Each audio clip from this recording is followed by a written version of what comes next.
Isa talaga sa magandang ipangregalo is yung mga personalized item. Katulad nito mga Mima, ayan, pwede kayong magpa-engrave or magpalagay ng name nyo, depende sa inyo kung anong gusto nyong ilagay. Ayan, sa akin, yung nickname ko yung pinalagay ko. So, maximum of 20 letters, tapos isang emoji yung pwede nyong ipalagay. So, how to order, sabi ni ma'am or sir. Click nyo lang po yung yellow basket dyan, tapos pili kayo kung anong kulay yung gusto nyo.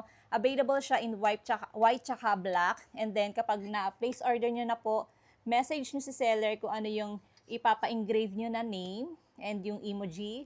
Tapos, ayun na po, ganun lang po kadali. Napakaganda nito mga Mima. Meron pa siyang lanyard. Ayan. Tapos, 304 stainless steel na ito mga Mima with vacuum lid. Napakaganda nito. 24 hours yung tinatagal ng cold beverages and mga 12 hours naman kapag mga hot drinks. Ayan. Ang ganda ng kulay. Napaka-aesthetic. Maganda tong pang giveaway and pang souvenir din. O kaya pang regalo mo this coming Christmas. So ayan mga Mima, kung gusto niyo rin ito, ilalagay ko na lang yung link kung saan ko siya na-order.